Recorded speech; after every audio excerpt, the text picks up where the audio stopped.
Who are the coolest dudes on the planet? United States veterans. What's the coolest sport on the planet? Pro wrestling. And what would be the coolest podcast on the planet? That would be this one. U.S. military vets talking pro wrestling. This is the No Shave Man Cave.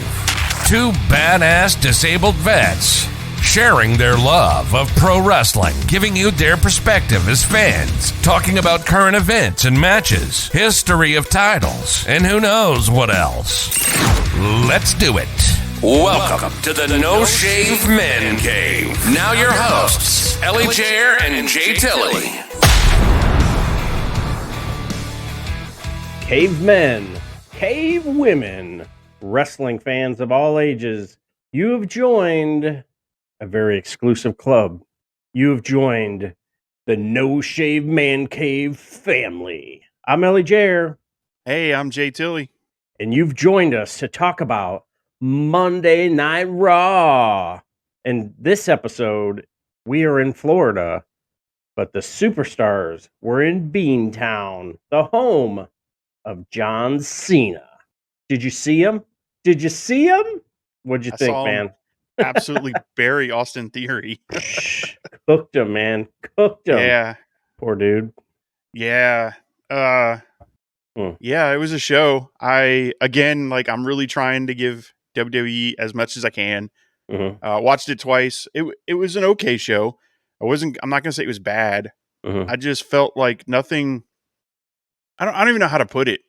And part of it could be because of the extraordinarily great show we saw Sunday night for wrestling. So we saw really, really good pro wrestling Sunday night. Mm-hmm. Then we got some sports entertainment on Monday. And I think that's one of the things I need to do myself is be able to differentiate the two. I can't look at WWE as a pro wrestling company because they're not. They're entertainment. Right. And it shows by what? There was 4, maybe 5 matches on the 3 hours. And I just felt like, where's my wrestling? And I guess maybe that's what I need to adjust in my thought process is not expect wrestling on my wrestling show. Don't expect wrestling on my sports entertainment variety show. And especially when you've got to, and I'm a wrestling fan. I like to read about it. I like to talk about it. If I could write that, something that was legible, I would write about it. And I have a WWE brain. So I know when I sit down, kind of like when we were doing our AEW Revolution party, Mm-hmm. and we were tasting different bourbons, and we would, kind of cleanse our palate. And, it's a bummer too, because you would think, okay, well, if I'm going to sit down and watch professional football or baseball or basketball or whatever, it's the NFL, it's the NBA, it's Major League Baseball, even soccer, MLS. You're going to sit down, and I'm a New York Giants fan. Congratulations to Danny Dimes getting his bag. Sorry for you, G3. You can sit on. Anyway, so it's tough because you're like, wait a minute, it's the same sport. Yeah, but it's a different league. Okay, so now we got to look at professional wrestling like baseball. You've got the American League and you got the National League. In one league, pitchers hit.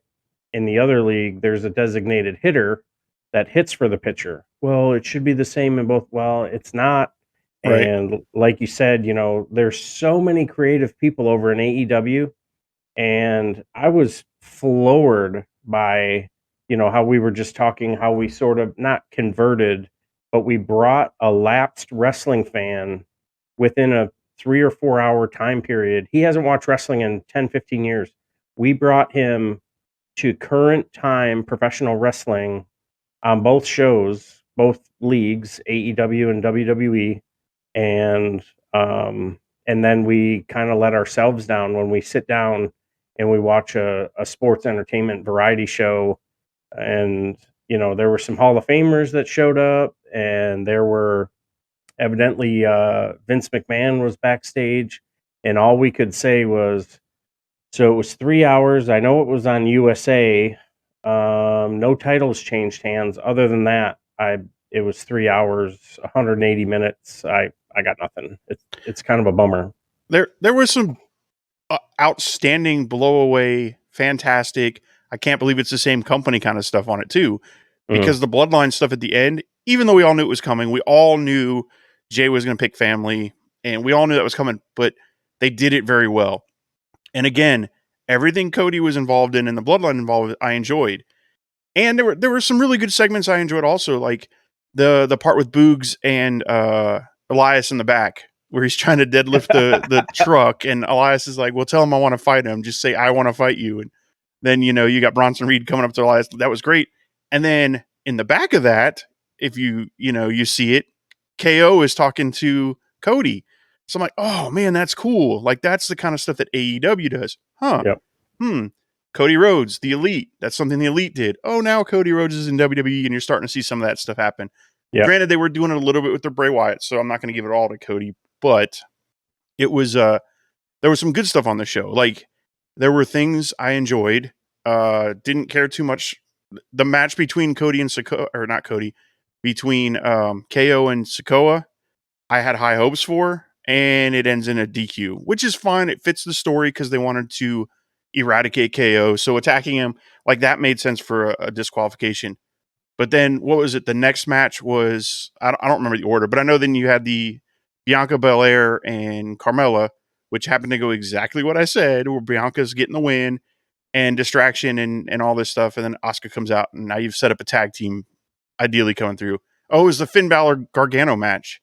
So disappointed because on paper, I was like, oh my gosh, I want to see this match. Yep. And then it just turned out to be Judgment Day running interference, Dexter Loomis on the outside. And I think that's part of my frustration is last week I got my hopes up with the drop of Cody and Chad Gable, and then they delivered that. They did us the whole match. I'm like, man, that's an AEW style thing. You're like, here's your card. Because AEW will do that. They'll give you two guys you want to see, feud or not. And then usually all the beatdown and all that stuff happens after the match. But I was so pumped for Gargano and Finn Balor, and then it just turned into a joke. And I'm just like, man, I really thought they were going to give something to Gargano, and it feels like they let him shine in Elimination Chamber and then just went, all right, cool, that's all you get for the rest of the year. And that really, really disappointed me. I was hoping for so much more out of that match, and it was just a dud to me. Like the moments they gave them where they got to do their thing, I enjoyed. But to end it on a DQ in the way they did just was absolutely pissed me off. And from that point on, the rest of the show, I was mad. No, I get it. Like something goes awry and you're like, you son of a, give me your pencil. I'm taking your pencil away. And, like on paper, like you said, Johnny Wrestling and Finn Balor, former, inaugural Universal Champion. You had Gargano, multi-time NXT champion, was the North American champion, was a tag team champion. Late just shined like the North Star in Elimination Chamber, and you're like, okay, let's give them something to go with. And you're like, huh, okay, well, there goes that. There goes these 3 hours, and then it's almost like the talk with Lashley coming out or whatever is almost on par because he's in the ring almost as long as Finn and Gargano. But yeah, like you said, some of the stuff that was going on backstage, I really appreciated. I don't know if you caught. I don't know if you caught some of the tweets and Instagram posts from Matt Cardona.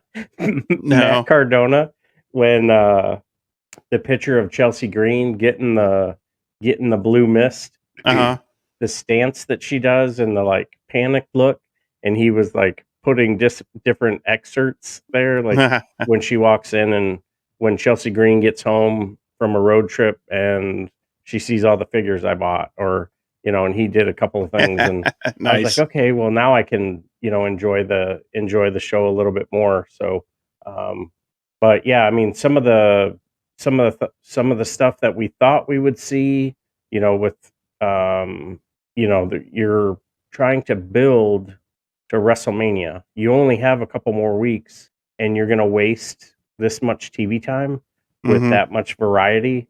And like you said, I thought, man, they're going to be in Beantown and Cena's going to come out. And, I almost hoped that Triple H was going to come out and talk about some of the card starting to take shape and all that. And, you got Logan Paul coming out. I thought the Miz did a really good job, in his host role. I thought that was pretty funny. And yeah, man, and like you said, that maybe it was because we were riding such a high off of Revolution, even off of a little, very little sleep. And, for you, doing some of the editing and stuff, you got even less sleep. And to get let down like that, that's a good point. Yeah, yeah, it was that part pissed me off. Now I didn't mind the Miz TV thing. I think it's good. I think the Logan Paul Seth Rollins match is going to be a banger, and Yeah. they've got pretty good chemistry. So I think that's going to do fine on the night. The Hmm. builds are decent for that, and then my star of the night was, well. Before I get to that, we also had Cena come out and just roast Austin Theory. Yeah. Uh, it was okay. Like, I don't know. Like, I understand what they did, but like, did he have to make fun of WWE and the fact that they piped in music? Like, I'm so glad to be here, but at the same time, we suck because we have to pipe in audio of cheers because you're not good. Hmm. So I liked his point. I liked the idea of you haven't earned the right to challenge me. Cool. Like that stuff was okay. I just thought the burial, I mean, that's John Cena. He buried him good. And by the end, he got his match. I didn't understand the introduction of Cody at the end of that because nothing happened. He introduces Cody, they go to commercial, and then it's Sami Zayn in the back trying to talk to KO again. And I'm like, well, wait, I thought we were doing something with Cody. So I don't know. I thought that was very weird. Yeah. It's almost like, okay, now are you foreshadowing because John Cena gave Cody the rub but buried Austin. So now Austin somehow is going to be the first challenger for Cody because he's got resentment? Or are you foreshadowing Cody's not going to win the world title, so he's going to instead go after Austin? Um, like there were more questions than answers. So you're Yeah. like, dude, Well, what on earth? and no offense to Cena, he's been gone for a long time. Mhm. Cody didn't need a Cena rub. If anything, Cody gave Cena the rub by being out there with him because Cody's become a bigger star in the short term than Cena would have. I Yeah, mean, he got a huge pop and everything, but I thought it was very strange that I'm going to introduce somebody that does deserve to be there. Okay, cool. So we're going to hear from Cody next, and then nope, you just no, don't see or hear anything from him the rest of the time. So it was interesting. yeah. Oh, just kidding. We're gonna go to picture in picture. Or they didn't go to picture in picture. They just went to commercial. But Right. it's Yeah, because they yeah. came back That's to that's a Sammy talking to KO. yeah. That's a good point. Yeah. I guess I didn't really connect though that part of it. I was like watching Twitter and everything, and then Cena comes out a little bit later and said, "Yeah, this is probably my last time in Beantown with the WWE." And you're like, "Oof, okay, well, thanks for ruining it for me. There goes my suspended belief." And so what? Like he wins, he gives up the title. Now they have um, He's not going to win. a tournament. Yeah, I He's going mean, to put Austin Theory over. yeah, yeah. I think it'll be you know if anyone from WWE, which I think there were people from WWE watching Revolution, they were taking notes and they were like, never have I ever thought that MJF would hang with Danielson. Yeah. Check Danielson and MJF hung, and God bless America. But what can Theory do to build himself up? Like even after Cena, what can he do to show his heart, to show his hustle, to gain the respect? Is he going to have to bust John Cena open? Is he going to have to, do some dastardly deeds or whatever? Um, I was putting that match parallel to the MJF Bryan Danielson. Like, okay, MJF needs to get respect. Miles apart. That's yeah. Oh yeah. I mean, Cena's got 5 But I know moves. what you meant. Yeah. And yeah, Cena's got 5 moves, and he's made a living on jorts. So I mean, there's that. But I thought the crowd was really good. Boston, delivered for John Cena. I thought everybody looked great. Like, everybody's gear was great. I'm really a big fan of KO's, that duct tape looking T-shirt. Yeah. Even though he cuts the sleeves off and stuff. And Bianca Belair looks like $1,000,000, and Carmella looked terrific. Asuka coming down the high heels and the nines. I don't remember her ever being in high heels. That was just like a completely different look. Mhm. She looks fantastic, like in fantastic shape after taking some time off. And you got the Trish Stratus coming out saying, "Hey, I got your back." I'm Yeah, like, I thought okay, that well, was now you've got to have the women's tag team championships. Now they got to pull double duty, because how are you not going to defend all of the titles at WrestleMania? Yep. And and they're right back to making the women's tag team look weak, because that should headline it. Like, they should have set it up Damage Control versus Lita and Becky, and then just had Trish and Bailey do their thing. Yep. Yeah, I thought that was I was disappointed in that too. I was expecting. I mean, I knew they were going to do something, and I knew the rumor was a 6-person or 6-woman tag. But yeah, I just felt like they could have done something more with that, because, like you said, now they're going to pull double duty. So let's say they lose. Well, now Becky and Lita, which I'm sure they will, because I don't think Lita's had a full-time contract. So they're not going to keep the titles long. But now Becky can come back and say, well, I only lost because we had to wrestle the night before. Yeah. Or whatever the case is. And I was like, man. So now you've just weakened the titles. Yep. And Ronda has a legit injury, allegedly. Now, I guess she's got some elbow issue.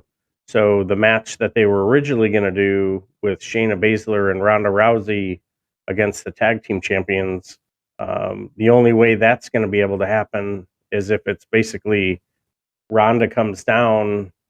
She's not cleared to wrestle, but she'd end up standing on the hardest part of the ring, and Shayna just destroys and gets some legitimacy back that she's lost since she came from NXT. So yeah, I agree, man. I like, you want to build the titles, it's one or the other. The wrestler makes the title, or the title makes the wrestler. And you take the United States title and you take the Intercontinental title. The Intercontinental title used to be, all right, the guy that's carrying this title is the next guy.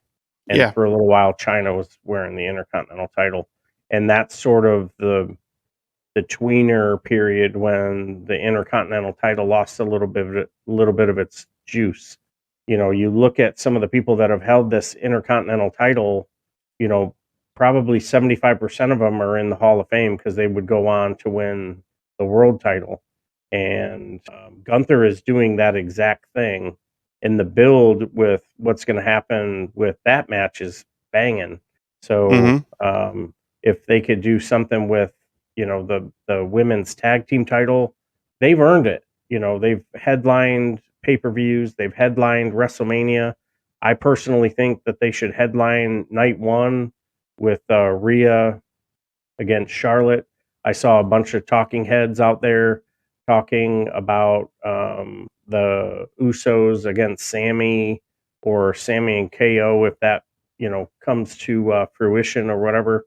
But yeah, I totally agree. It really took a lot of steam out of the women's tag team championships, putting them on Lita and Becky, just because you wanted Becky and Lita to carry those titles around for the Nickelodeon Awards, or there was another show that Lita popped up in the Oakland or San Francisco or something, and then Becky, was shown holding the title, side by side with Bianca Belair. So Yeah, man, I feel you, man. Me and my WWE brain, I was like, man, cut the commercial. Come on. Yeah. Now for the highlight, which I think was amazing, was just the Sammy stuff. The match itself was decent, although again, kind of no finish. I mean, he got the roll up at the end, but shenanigans involved.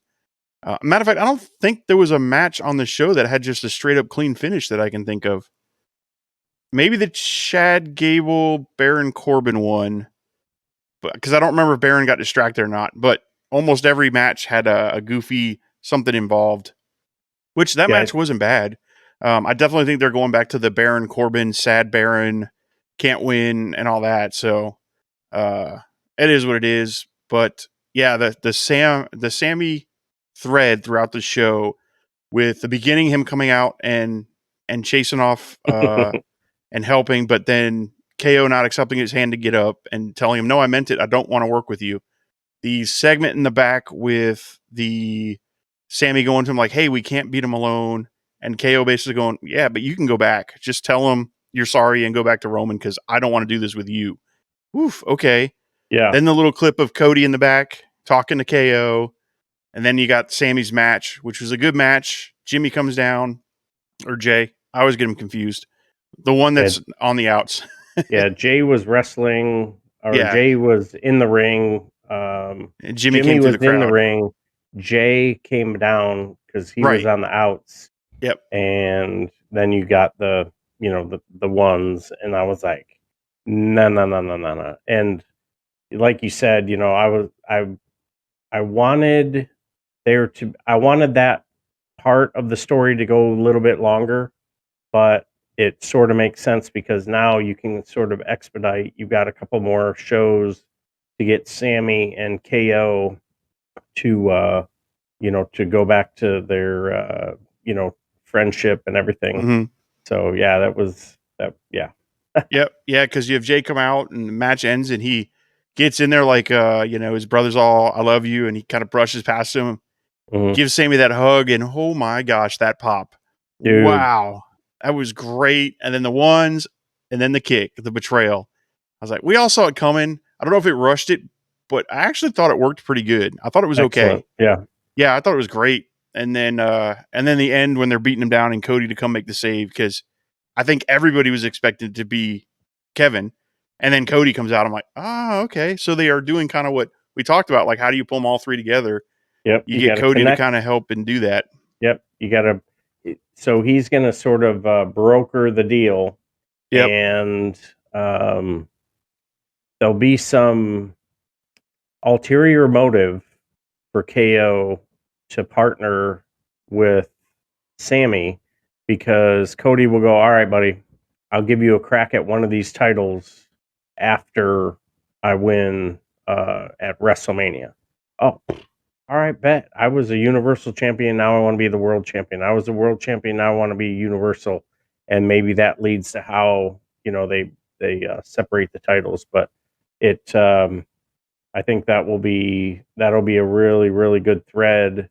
And then, as you get closer and closer to WrestleMania, there'll be, there'll be some more connecting events that will occur, and eventually they're just going to have to do it. And then, I don't know if they separate the tag team championships to Monday night and Friday night, or they just keep the unified tag team titles.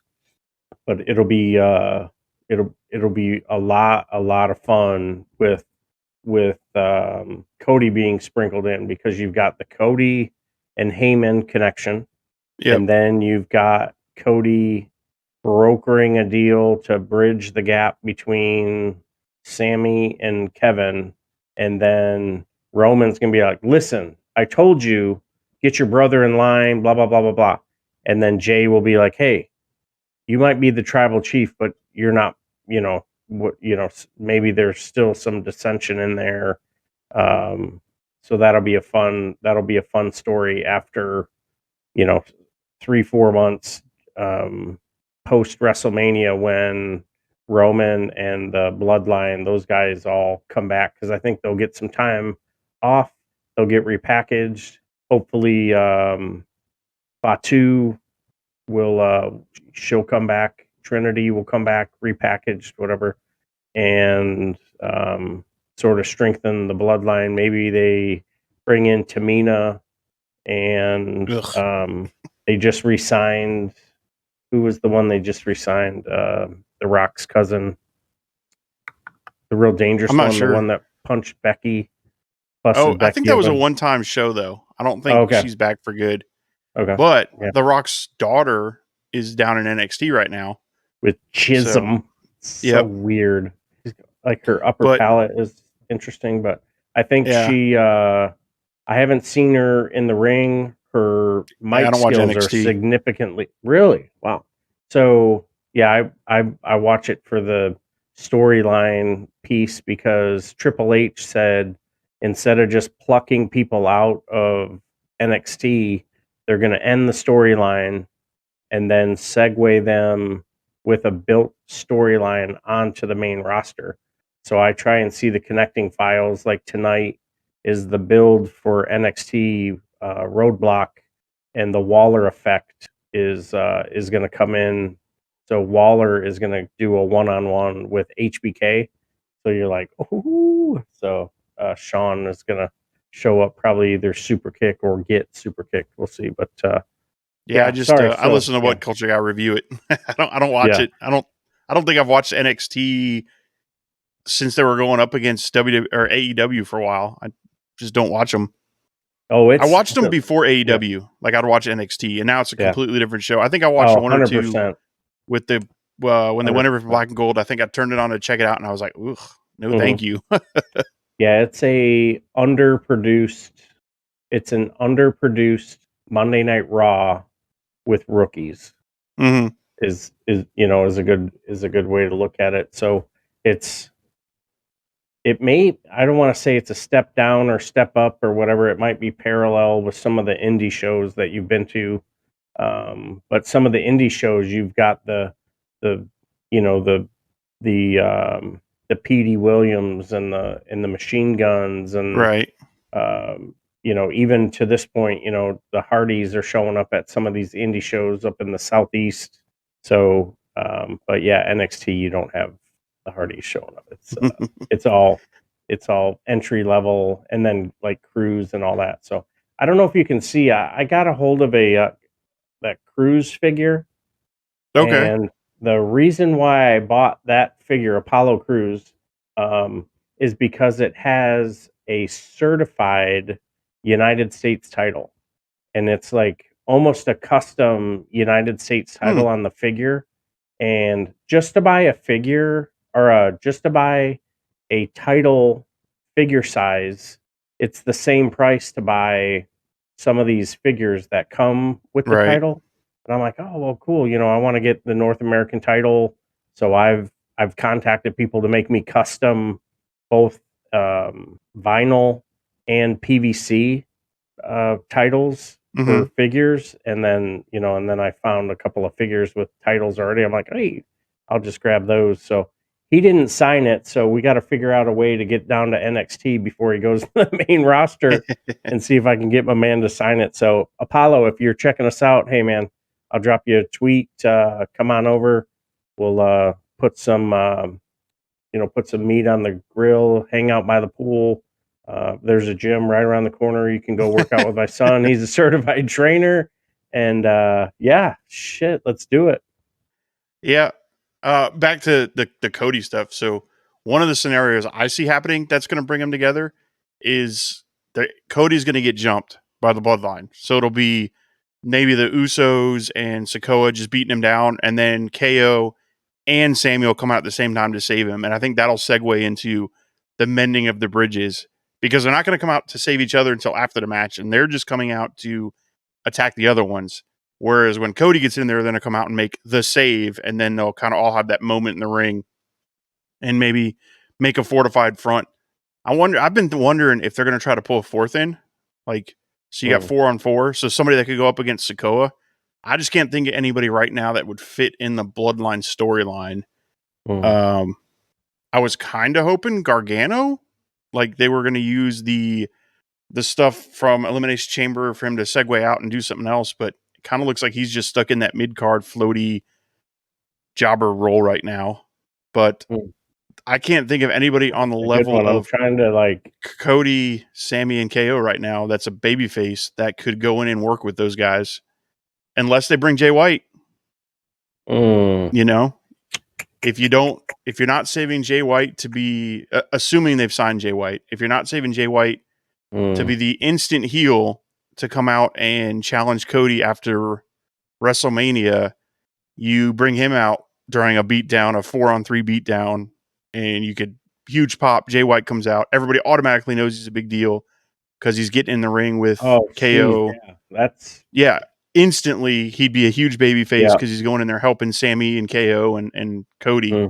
But same thing at the end of WrestleMania or the Monday after WrestleMania when Cody's in the ring after beating Roman. Now you know Jay White's a big deal because he's the first guy that's going to come out and challenge him. Yep. So maybe AJ Styles. They have some background with AJ and the Bullet Club and stuff. Yeah. The Bullet Club. He's almost ready to come back from that busted ankle. And maybe no one. Maybe they just don't run anyone, and then you get to WrestleMania, and you open WrestleMania with the Usos versus KO and Sami, and they beat him, and you close WrestleMania with Cody beating Roman, and the Bloodline just goes away for a bit, and you roll into something else going into the rest of the year. And then Sikoa just kind of like now he's roaming SmackDown and Raw as the he's the guy that's going to suffer the most from this. I think. I think I didn't mean to talk over you. Sorry, but he's the one guy who. Yeah, I think he's going to suffer the most from all this because the Usos can go away. They'll come back, tag team, whatever. They'll do what they got to do. Roman will go away. He'll come back immediately in the title picture. Sikoa's just there. They should have started sprinkling Sikoa into the like Intercontinental title or something, and then you could have had. Oh my God! Hell, you could have had Gunther as their fourth. Ooh. You know, and then you put Gunther in there with Cody and them, and now you got Gunther and Sikoa. I don't know, just some thoughts. There's some garbage stuff happening. Like I don't know why Lashley and Bray Wyatt is one of the worst builds I've ever seen. Yeah. Almost in Brock Lesnar is garbage. I'm just like, ugh, man. Yeah, so allegedly what we're looking at with Lashley and Almost was Lashley killed a program with Wyatt, and then to sort of get Almost over, it was pitched by Vince to have Lashley and Almost. You mean Lesnar? And what did I say? Lashley. Oh man, I was thinking Lesnar. I'm sorry. Yeah. So it was. So then Vince pitched Lesnar against Almost, and Lesnar has been. I don't want to say quoted because that's too official, but Lesnar has been heard saying that he's going to go away for a bit after WrestleMania, and he does that anyway. I mean, he books. He'll sign a contract for 11 appearances or whatever in a year, like some kind of MJF contract, nine matches in a year. But well, Dana White just recently tweeted that he thinks Lesnar's going to take on John Jones. So he thinks Lesnar wants to come out and go back into the UFC for a little bit. Damn. Yeah, Lesnar's going to have to drop some weight. Oh yeah, definitely. Unless they didn't catch weight, but yeah. Yeah, he's probably 275, 280. And you got to be under, I think it's 265 or something like that to be in the UFC. And I mean, he could get to it and he'll come back and look even bigger because the way his back grows, it's like you could watch a damn drive-in movie on it. But God, that would be a match, wouldn't it? Like Bones I would Jones like to see against that. Lesnar. And Lesnar was good. He was really good in the UFC. So yeah, his folliculitis, which is when your intestines leak, large intestines, because of the exertion that you're putting on your body, to make it as far as he did, even with that medical condition. God, like, whoo, that's a bad man. Yeah, bad absolutely. Man. And then the rumors are still that Edge is done after WrestleMania too. So we could absolutely see Edge going over to AEW and getting that Edge Christian final run, taking on FTR and whatever else they're going to do. man. Whew. Dang. That'd be a get. That'd be a good one. That would be some major credibility build for AEW. But then those aspiring 300 performers that are sitting on the AEW and Ring of Honor roster, like, well, wait a minute. WWE has 3 more hours of TV that I could get on. Plus, they have the He up, just up, might not down, wrestle. down, and all. Yeah, I mean, so it may end up creating some kind of a trade. But just imagine some of the dream matches that you could make with Edge going over to AEW, and him and so you got Edge and Christian against FTR, against the Acclaim, against The Guns. yeah, I mean the Guns would be, they would be in the mix. But then what would be fun is to see those guys hook up against like the Darby Allin and Stings, and Yes. that, and build Christian's resume even more. So then Tripp can call Christian up even under contract. How dope would that be? They Yeah. call up Edge or Christian and go, "Hey, brother, I know you're in Florida, and we've got the Hall of Fame coming up, so it'll be California this year, Philly next year, which we'll be there. I almost bought tickets today. Found some tickets for a Gonga deal, but For Philly? for Philly, and then at the Lincoln Center, and then Yeah. I think the following year is in Tampa or Miami, Tampa or Really? Miami. So it's going to be in Florida, So and we'll do 2 of them then. oh yeah, road trip, and we'll host Yeah. the show, and yeah, it's Man, who knows what we'll be doing. Can you imagine if they do a Tampa or Miami, or even if they do Jacksonville? Like, how cool would it be to, like, our show's kind of there and we're, hey guys, we're going to be at such and such bar, and, or we have our media passes by then and we're going to be backstage or getting free media tickets. there it is. Man, we could dream.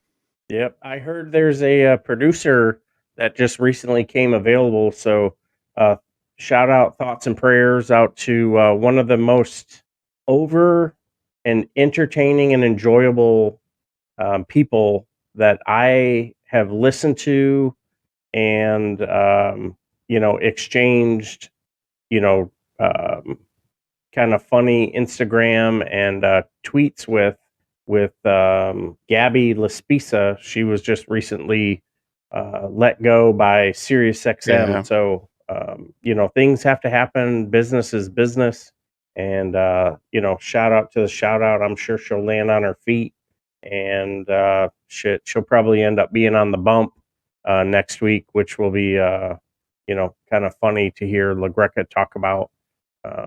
Maybe not funny because that's the wrong term to use, but hope she does well, lands on her feet, and is producing a show, maybe like this one. I don't know. Hey, we're Hey, available. if she wants to take a massive pay dump, yeah, take a flyer on we a could couple pay of, you a couple of Slim Jims. yeah. I could help her out, get her on base, introduce her to some military guys, whatever. So, but yeah, no, I think future is very, very bright with WrestleMania coming up as the card starts to build. And I don't know if you saw a couple of the tweets I dropped today and yesterday. So Jay Uso gets the Oscar for Best Supporting Actor because he totally sold hook, line, and sinker. Yep. The gate for WrestleMania is in excess of 18 million. That's insane. So tell me I'm not a dude who's going to be on the Battle Royal and I'm going to get a cut of that 18 million, and you're telling, and Triple H is over there like, well, we may just do the Royal Rumble, or we may just do the Andre Battle Royal on SmackDown or Raw the night after. Dude, you're going to pay me contract money or you're going to pay me stipend money, I'd rather take stipend. Yeah. Twice on Sunday night too, by the way. April 1st and 2nd coming from SoFi in Los Angeles, California. A lot of really, really cool stuff tying into that whole week. Almost every wrestling organization has got a show planned, a bunch of podcasts and shows that are wrestling oriented will be all over the place. Busted Open is going to be there. They're going to be at the Whiskey A Go Go on the 1st, which is that Saturday, 2 hours prior. So you're probably going to have to get in line 5 hours prior because that's going to be a primo ticket. Cool venue too. The Whiskey A Go Go. If you've ever been there, a lot of really cool, a lot of cool stuff just down the street from the Viper Room. Drinks. They have this drink special, which is the Jaeger and Miller Lite and instant hangover. I'm just saying. Yeah. All right. Well, let's wrap it up to Yes, Raw. sir. Sorry. Rein you in a little bit. So, yeah. How many beards did you give it? Man, I'm gonna let you go first. I was trying, and I went back and watched it again. I tried not to fast forward through some of the stuff, and I'm going to give it 3 beards, and that's extremely gracious. And the main reason why it ended up with the 3 beards is because of the closing segment, the mic work from John Cena, and the crowd pop in Beantown. So there it is, man. Cool. Yeah. My final, I tried to get to that 3 beard, but I couldn't do it. I got 2.5. It was decent in parts, but overall wasn't enough to get me to that 3. Definitely not in the 4 range that we've seen in the past. So God no. A little disappointing. Like I said, the disappointment in the Gargano match really pissed me off more than anything. Like I felt like last week, I felt like, oh man, they took a page out of AEW's book. They're going to give us dream matches. Then they just kind of took a dump all over it, and it was just like, damn it! Like I was really looking forward to that. So, yep. So that's what I want. I want 2.5. Yeah. I couldn't even push it to 2 3/4. Like just 2.5. Yeah. 2.5 and a hair, maybe a part of the mustache. Not shave the neck, whatever. But some of the other really cool stuff with the show. Definitely seeing Trish finally show up. She looked fantastic. Looks in phenomenal condition. I think the build up for her, I totally expected her to pop up while they were in Canada, and the road to WrestleMania. They've been in Canada. They were in Canada over the weekend before, showing up in Beantown. So I was like, well, why didn't you have them show? Okay, it makes sense. It was a house show. They didn't want to, waste the appearance. So, but no, hey man, appreciate it. Shout out as we build up to Women Appreciation Day coming up on March 8th is International Women's Day, and March being International Women's Appreciation Month. Kudos to all the women in our lives, the mother of professional wrestling for the WWE, the Great Moolah, and Mae Young, both rest in peace. And, our current fantastic women that we've got that are all over professional wrestling. We've got professional wrestling in Japan. Shout out to Monet with her New Japan title. We've got the Valkyrie holding the Reina title in Mexico. And I just, great time for professional wrestling, great time for women's wrestling. So much better than the degrading panty raid matches and pillow fight matches. So shout out to the revolution and keep doing what you're doing. So thank you so much. We're going to tell you what we just told you. Jay Tilly hit it with 2.5 beards. I was gracious with 3, and JT's got some smart words for us. Yeah, absolutely. So, speaking of the Women History Month, we are going to do a special podcast. It'll come out tomorrow, Wednesday, if you were tracking that. We're going to kind of do some touch bases on some women that influenced wrestling, and then we're going to do some deep dive on those as the weeks come. So, look forward to that, fans. And then, as usual, follow us on our socials at No Shave Man Cave.